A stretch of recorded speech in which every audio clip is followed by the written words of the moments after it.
Shalom semua saudara-saudari serta anak-anak yang terkasih dalam Tuhan Yesus Kristus.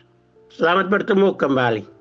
Kami percaya bahwa Anda semua beserta keluarga Anda selalu dilindungi dan diberkati oleh Tuhan Elohim, Bapa dan Yesus Kristus di sorga. Dan Roh Kudus yang selalu hidup dan bekerja dalam Anda adalah penyalur dari semua berkat dari sorga ke dalam kehidupan Anda dan keluarga Anda. Di akhir audio kedua yang lalu, kita sudah melihat 3 pandangan yang danut dalam sejarah gereja terhadap bangsa Israel dan Yahudi. Pandangan pertama merupakan pandangan tertua dari gereja Katolik Roma yang berkata, semua orang Yahudi yang menjadi orang-orang Kristen wajib bergabung dengan gereja Katolik Roma. Pandangan kedua berkata, orang-orang Kristen akan terangkat ke dalam sorga untuk dijamu oleh Tuhan Yesus sebagai anak domba Elohim. Tapi semua orang Yahudi tetap tinggal di bumi. Mereka akan mengalami penganiayaan yang sangat berat. 2/3 dari mereka akan mati terbunuh. Pandangan ketiga yang lebih alkitabiah berkata, bangsa Israel tetap mempertahankan kedudukannya di hadapan Tuhan Elohim di surga. Rasul Paulus umpamakan bangsa Yahudi sebagai pohon zaitun sejati yang asli yang telah ditanam oleh Tuhan Elohim sendiri. Tuhan tidak pernah akan mencabut Israel sebagai pohon zaitun sejati asli dengan semua akarnya dan menggantikannya dengan pohon zaitun baru yang bernama gereja. Tuhan tidak pernah akan melakukan itu dengan umat Israel yang dilahirkan sebagai keturunan dari Abraham dan Ishak dan Yakub yang telah melahirkan Yesus Kristus menjadi juru selamat bagi seluruh umat manusia di bumi. Saudara dan saudari serta anak-anak yang saya kasih dalam Tuhan Yesus Kristus. Selama sekitar 1600 tahun telah terjadi keretakan yang sangat parah antara gereja di dunia bangsa-bangsa di Eropa terhadap gereja Mesianik di Yerusalem. Untuk memahami keretakan antara gereja dengan Israel, mari kita menyelam sedikit ke dalam sejarah gereja. Mari kita melihat doktrin atau ajaran dari Rasul Paulus tentang Israel yang ia tulis dalam surat Roma. Rasul Paulus menyadari sepenuhnya bahwa walaupun sebagian besar orang Yahudi menolak Yeshua HaMashiach dari Mesias bagi mereka, namun mereka tetap dikasih oleh Tuhan karena nenek moyang mereka, Abraham dan Ishak dan Yakub. Kita baca itu dalam surat Roma pasal 11 ayat 28. Rasul Paulus melihat penolakan bangsa Yahudi dan Israel terhadap Yeshua hanya bersifat sementara saja. Karena pada akhirnya akan tiba waktunya seluruh Israel dan bangsa Yahudi akan diselamatkan oleh imannya kepada Tuhan Yesus Kristus. Kita baca dalam surat Roma pasal 11 ayat 26. Itulah sebabnya Rasul Paulus sebagai rasul untuk bangsa-bangsa non-Yahudi menasihati orang-orang Kristen bukan Yahudi agar mereka tidak bersikap sombong terhadap orang-orang Yahudi. Kita baca dalam surat Roma pasal 11 ayat 18. Rasul Paulus mengingatkan kepada orang-orang Kristen tentang asal-usul mereka sendiri sebelum mereka percaya dan diselamatkan oleh Injil Kristus. Rasul Paulus berkata, ingatlah bahwa waktu itu kamu terpisah dari Kristus, tidak termasuk kewargaan Israel, dan tidak mendapat bagian dalam berkat-berkat yang dijanjikan. Kamu hidup tanpa pengharapan dan tanpa Elohim di dalam dunia. Efesus 2 ayat 12. Namun sekarang, melalui kasih karunia Tuhan, kamu telah diselamatkan oleh Injil Kristus. Kamu dahulu jauh telah dibawa dekat dan berbagi dalam janji-janji dan berkat-berkat keselamatan dari Tuhan Elohim oleh Injil Kristus. Mari kita lihat sejarah keretakan antara gereja dengan Israel. Jawaban tentang mengapa dan kapan gereja berpisah dengan Israel, gereja sepenuhnya bertanggung jawab atas keputusan yang telah diambil oleh para pemimpin gereja dalam konferensi besar atau konsili dan sinode-sinode pada abad-abad pertama setelah pekabaran Injil masuk ke Eropa dan Asia Kecil. Bahkan sebelum konsili Ekumenis pertama di Nicea, pada tahun 325. Gereja sudah mulai menjauhkan dirinya dari Israel, sehingga gereja sudah menyimpang dari kebenaran ditulis Rasul Paulus dalam surat Roma. Setelah konferensi gereja pertama yang diadakan oleh para Rasul Kristus sekitar tahun 50 Masehi di Yerusalem, yang tercatat dalam kitab Kisah Para Rasul pasal 15, gereja di Eropa dan Asia Kecil mulai merubah banyak hal. Pada awalnya gereja pertama yang berpusat di Yerusalem 100% terdiri dari orang Yahudi Mesianik. Gereja pertama terbentuk pada hari terjadinya pencurahan Roh Kudus di Pesta Shavuot atau Pesta Pentakosta di Yerusalem. Gereja pertama terdiri dari 3.000 orang Yahudi yang bertobat dan dibaptis pada Pesta Pentakosta di Yerusalem. Kemudian sekitar 100 tahun setelah peristiwa pencurahan Roh Kudus di Yerusalem, gereja di kota Roma dan wilayah-wilayah lainnya di luar Yerusalem dikuasai oleh orang Kristen non-Yahudi yang sudah menjadi mayoritas. Namun waktu itu gereja tetap berpusat di Yerusalem. Pengaruh dua peperangan Yahudi melawan penjajahan bangsa Romawi. Bangsa Yahudi memulai dua perang besar melawan kekuasaan kerajaan Romawi yang menjajah dan menguasai tanah Yudea dan Samaria. Perang pertama terjadi pada tahun 70 Masehi. Dalam perang pertama yang berlangsung selama 4 tahun dari tahun 64 sampai tahun 70 Masehi, tentara Romawi membakar bait suci di Yerusalem sampai rata dengan tanah. Mereka membakar kota itu dan membunuh 1,1 juta orang Yahudi. Ribuan orang Yahudi lainnya ditangkap dan dijadikan sebagai tawanan perang dan mereka dijual sebagai budak-budak di kerajaan Romawi. Kemudian perang kedua meletus dari tahun 132 sampai 135 yang dipimpin oleh Bar Kokhba. Tentara kerajaan Romawi mengalahkan tentara Yahudi dan membunuh 500.000 sampai 600.000 tentara Yahudi. Setelah tentara Yahudi dikalahkan dalam perang itu, bangsa Yahudi hidup menyebar di antara banyak bangsa di bumi dan mereka baru kembali mendirikan negara Israel merdeka dan berdaulat pada tanggal 14 Mei 1948 di Israel. Kaisar Hadrianus dari kerajaan Romawi memutuskan untuk membasmi orang Yahudi dan agama Yahudi sampai musnah. Kaisar Hadrianus menjual semua tawanan perang sebagai budak. Dia melarang pengejaran hukum Taurat. Dia menggantikan nama provinsi Yehuda dari Syria Palestina. Dan dia mengubah nama Yerusalem dari Aelia Capitolina. Semua sinagoge diganti dengan kuil-kuil Romawi. Yang lebih menyakitkan adalah dekretnya yang melarang semua orang Yahudi dengan ancaman hukuman mati bagi setiap orang Yahudi yang berani masuk ke kota Yerusalem yang sudah dikuasai oleh pemerintah dan tentara Romawi. Pada kerabi Yahudi terkemuka berani melanggar larangan itu dan mereka mati syahid karena berani melanggar larangan dari kaisar. Hubungan rohani gereja awal yang unik dengan orang-orang Yahudi melemah secara signifikan. Pukulan besar datang pada tahun 136 Masehi ketika Markus diangkat dari bishop non-Yahudi pertama di Yerusalem. Bishop Markus bukanlah seorang Yahudi Mesianik. Sementara itu, pusat gereja mulai bergerak secara bertahap dari Yerusalem menuju Roma dan Konstantinopel. Gereja untuk Eropa Barat berpusat di kota Roma. Gereja di Asia Kecil dan Eropa Timur berpusat di kota Konstantinopel. Setelah Islam mengalahkan dan menguasai seluruh Turki dan gereja di Konstantinopel, lalu pada tahun 1930 nama Konstantinopel berganti nama menjadi kota Istanbul di negara Turkiye sekarang. Pengaruh Konsili Nicea terhadap Israel. Pukulan besar terjadi pada tahun 325 Masehi di Nicea, sebuah kota yang keruntuhannya masih dapat ditemukan di kota kecil di Iznik di barat lalu Turkiye.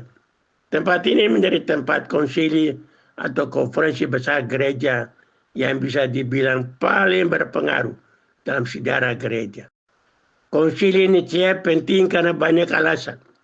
Konsili ini merupakan konsili pertama yang diadakan ketika umat Kristen sejak tahun 313 tidak lagi menjadi minoritas yang teraniaya di kerajaan Romawi. Kaisar Konstantinus dalam sebuah maklumatnya pada tahun 313 di kota Milan menetapkan dan mengumumkan bahwa agama Kristen sejak itu menjadi agama negara untuk seluruh kerajaan Romawi. Kaisar Konstantinus waktu itu telah memeluk agama Kristen sebagai agama resmi untuk seluruh kekaisaran Romawi. Kaisar Konstantinus bukan seorang bishop, namun dia selenggarakan konsili di Nicea untuk konsolidasikan gereja sebagai kekuatan pemersatu di seluruh wilayah kekuasaannya. Dalam konsili di Nicea pada tahun 325, untuk sebagian besar peserta, pertanyaan terkait dengan masalah Yahudi merupakan hal yang tidak penting, sehingga terabaikan untuk dibicarakan. Namun, mulai dari konsili di Nicea pada tahun 325 dan berlanjut pada konsili-konsili dan sinode-sinode berikutnya, gereja yang sebagian besar adalah orang-orang Kristen non-Yahudi mulai memisahkan diri dari gereja di Yerusalem. Pergeseran itu terjadi dalam 3 bidang utama, yakni pertama, perubahan kalender hari raya keagamaan. Kedua, perubahan sikap gereja terhadap orang Yahudi. Dan ketiga, aturan ketat gereja terhadap orang-orang Kristen yang berhubungan dengan gereja Yahudi. Pertama, dalam perubahan hari raya. Sampai konsili Nicea pada tahun 325 Masehi, gereja-gereja terbagi dalam cara merayakan Paskah. Dan hari Minggu tidak pernah dianggap sebagai hari raya.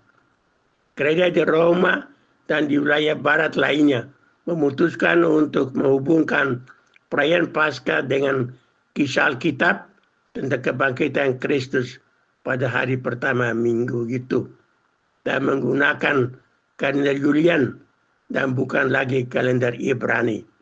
Segala hubungan dengan perayaan Paskah dalam Alkitab diabaikan. Namun, gereja-gereja Ortodoks di Timur tetap mempertahankan tradisi yang mengaitkan Minggu Sengsara dengan Paskah dan membuat mereka lebih sejalan dengan pengajaran Yesus dan para rasulnya.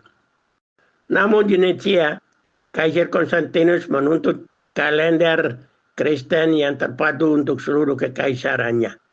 Dalam surat sinode kepada semua gereja, Kaisar Konstantinus menulis, "Kami sampaikan kabar baik kepada Anda. Mulai dari sekarang, kami tidak lagi merayakan Paskah menurut tradisi orang Yahudi." Semua pendekatan baru itu tidak hanya menciptakan keretakan antara gereja dan orang-orang Yahudi Mesianik, tapi juga menempatkan gereja pada jalan yang akhirnya mengarah kepada kekejaman orang Kristen dalam perang salib, di mana pembunuhan ribuan orang Yahudi di Yerusalem dianggap menyenangkan Tuhan. Kekejaman orang-orang Kristen terhadap bangsa Yahudi kemudian membuka jalan bagi inkuisisi dan akhirnya menuju Holocaust dalam Perang Dunia Kedua, di mana tentara Hitler membunuh 6 juta orang Yahudi, di antaranya 2 juta anak-anak Yahudi, di kamp-kamp konsentrasi di Jerman dan Polandia. Keputusan konsili gereja di Nicea pada tahun 325 Masehi sangat bertolak belakang dan keputusan dari konferensi para rasul dan para tua gereja di Yerusalem sekitar tahun 50 Masehi, yang dapat kita baca dalam Kisah Para Rasul pasal 15.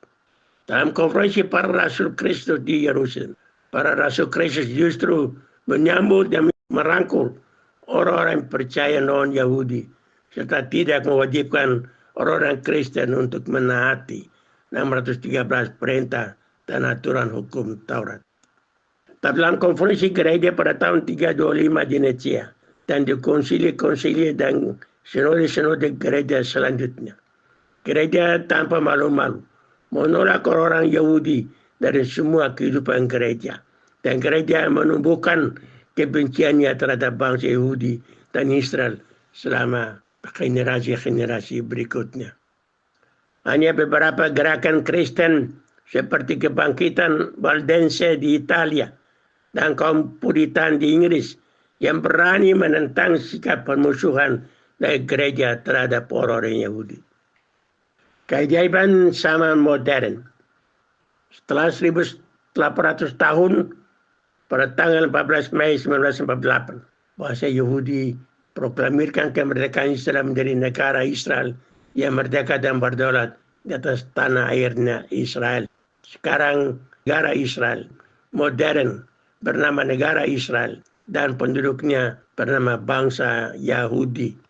Yang kelahiran kembali bangsa Yahudi dan didirikannya negara Israel pada tanggal 14 Mei 1948. Dan munculnya aliran baru kekristenan yang dikenal dengan nama gereja-gereja evangelis. Kita akhirnya mulai menyaksikan perubahan besar dalam hubungan gereja terhadap Israel sejak pertengahan di abad yang lalu. Ironinya, sementara banyak gereja tradisional masih mempertahankan sikap antisemit mereka, banyak hal juga telah berubah karena gerakan gereja evangelis yang terus berkembang. Perpecahan antara orang Yahudi dan orang Kristen tampaknya sudah membaik lebih cepat dari yang diperkirakan oleh banyak orang. Gereja diperhadapkan dengan kenyataan baru yang dikerjakan oleh Tuhan dalam kerjanya di bumi. Sungguh, suatu mujizat jika kita mendengar Perdana Menteri Israel Benjamin Netanyahu berulang kali berkata bahwa orang-orang Kristen evangelis adalah sahabat-sahabat terbaik dari Israel. Sekarang setiap tahun ratusan ribu orang Kristen mengunjungi Yerusalem dan Israel untuk menunjukkan solidaritas orang-orang Kristen kepada bangsa Yahudi dan Israel. Sekarang apa pelajarannya untuk umat Kristen di tanah Papua? Umat Kristen di tanah Papua terpanggil untuk turut menyembuhkan keretakan antara gereja dan Israel yang telah begitu lama menjadi noda bagi gereja Tuhan di bumi. Perintah dengan janji firman Tuhan Yesus dalam vision hatinya adalah kesempatan yang terbaik bagi kita untuk memulihkan kembali keretakan antara gereja dengan bangsa Yahudi dan Israel, khususnya dengan gereja Yahudi Mesianik di Yerusalem dan Israel. Umat Kristen di tanah Papua memang tidak terlibat secara langsung dalam perbuatan-perbuatan negatif dalam sejarah gereja di Eropa terhadap bangsa Yahudi dan Israel. Namun kita tidak bisa mencuri tangan kita bersih terhadap semua perbuatan sangat tidak baik dalam sejarah gereja yang telah menceraikan gereja dari bangsa Yahudi dan Israel. Kita tidak bisa mencuci tangan kita bersih karena itu adalah kesalahan dan dosa kolektif dari semua orang Kristen di seluruh dunia terhadap bangsa Yahudi dan Israel sebagai umat pilihan Tuhan. Gereja Kristen sebagai lembaga-lembaga di tanah Papua banyak menutup dirinya dan tidak sudi membangun hubungan kemitraan dengan gereja-gereja di Yerusalem dan Israel. Tuhan Yesus telah menggunakan vision di Athene membuka hubungan kemitraan itu. Vision Athene adalah jembatan yang telah Tuhan Yesus bangun untuk membuka hubungan kemitraan antara gerejanya di Yerusalem dan Israel dengan gereja dan umatnya di tanah Papua. Hubungan kemitraan yang sudah Tuhan Yesus bangun dan selalu dipelihara oleh Roh Kudus akan membina hubungan rohani yang kuat antara umat Kristen di Papua dengan gereja Tuhan Yerusalem dan Israel. Vision Athene adalah pintu masuk ke dalam hubungan rohani yang hidup yang akan membawa banyak berkat Tuhan bagi gerejanya di Israel dan di tanah Papua dan juga di Indonesia. Tuhan Yesus sudah memanggil dan Dia menunggu Anda pribadi, keluarga Anda dan gereja dan jemaat Anda. Terakhir, kami mengucapkan selamat melayani Tuhan Yesus dan kerajaannya. Dan selamat mendoakan pertobatan keselamatan bagi umat Israel dan bangsa Yahudi. Tuhan Yesus pasti akan memberkati Anda pribadi dan keluarga Anda dan seluruh bangsa sesuai dengan janjinya kepada Abraham dan dalam vision Athena tahun 1985. Shalom, shalom. Tuhan Yesus selalu memberkati Anda dan keluarga Anda dan seluruh bangsa.